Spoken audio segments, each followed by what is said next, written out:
Assalamualaikum warahmatullahi wabarakatuh. Perkenalkan, nama saya Dedi Sumarna. NIM saya 22 12 368. Saya dari TBI 5C. Selamat datang di video pembelajaran kita kali ini. Dalam sesi ini kita akan membahas tentang bagaimana menganalisis filsafat dan teori pendidikan. Filsafat pendidikan adalah landasan penting yang membentuk pandangan dan pendekatan kita terhadap proses belajar mengajar. Sedangkan teori pendidikan memberikan kerangka kerja dan strategi yang digunakan dalam praktik pendidikan sehari-hari. Oke. Pertama-tama, mari kita mulai dengan filsafat pendidikan. Filsafat pendidikan berfokus pada pertanyaan mendasar tentang tujuan, nilai, dan proses pendidikan. Ada beberapa aliran filsafat yang penting dalam pendidikan. Di antaranya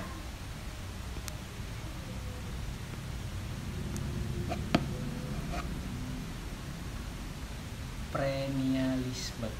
Pendekatan ini menekankan pada pendidikan yang bertujuan untuk mengajarkan nilai-nilai dan pengetahuan abadi yang dianggap tidak berubah sepanjang waktu.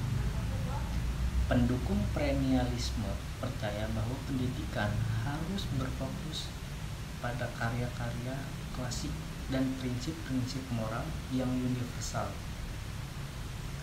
Selanjutnya ada pragmatisme.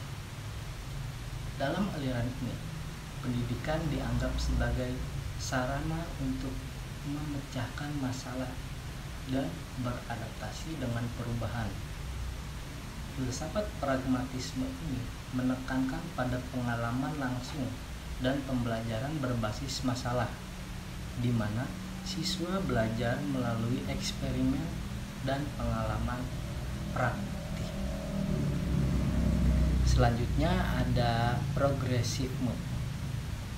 Aliran ini menekankan pada kebutuhan individu siswa dan pengalaman mereka. Pendukung progresivisme ini percaya bahwa pendidikan harus relevan dengan kehidupan sehari-hari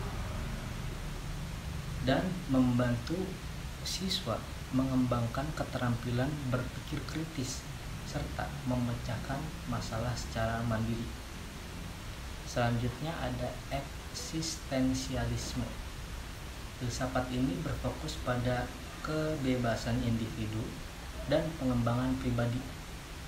Pendidikan menurut pandangan eksistensialis bertujuan untuk membantu siswa menemukan makna hidup mereka sendiri dan membuat pilihan yang autentik.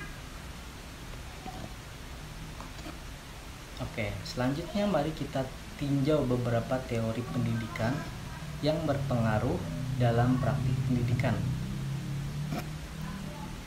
Yang pertama ada teori kognitif. Jan Piaget dan Lev Vygotsky adalah dua tokoh kunci dalam teori ini. Piaget mengemukakan bahwa perkembangan kognitif anak terjadi dalam tahap tertentu, sedangkan Vygotsky menekankan pentingnya interaksi sosial dan budaya dalam proses pembelajaran. Selanjutnya ada teori behaviorisme. Behaviorisme yang dikembangkan oleh tokoh seperti Skinner berfokus pada bagaimana perilaku dapat dipelajari dan dimodifikasi melalui penguatan dan hukuman. Teori ini menekankan pada observasi dan pengukuran perilaku. Selanjutnya ada teori konstruktivisme. Konstruktivisme yang diperoleh oleh Piaget dan Vygotsky berpendapat bahwa siswa membangun pengetahuan mereka sendiri melalui interaksi dengan lingkungan dan pengalaman. Dalam teori ini, guru berperan sebagai fasilitator yang membantu siswa dalam proses pembelajaran aktif. Selanjutnya ada teori humanistik. Carl Rogers dan Abraham Maslow adalah tokoh-tokoh penting dalam teori ini. Humanistik berfokus pada pengembangan potensi diri dan pencapaian aktualisasi diri. Pendekatan ini menekankan pentingnya kebutuhan emosional dan motivasi siswa.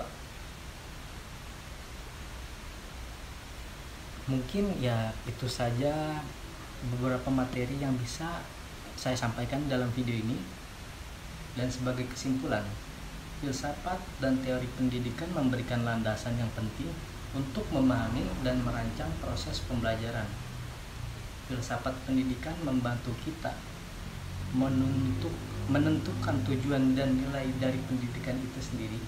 Sementara teori pendidikan memberikan strategi dan pendekatan yang dapat diterapkan dalam praktik. Dengan memahami kedua aspek ini, kita dapat menciptakan pengalaman belajar yang lebih efektif dan bermakna tentunya. Oke. Terima kasih telah menyimak video ini.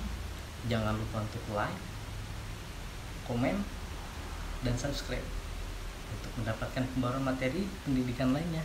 Sampai jumpa di video berikutnya. Assalamualaikum warahmatullahi wabarakatuh.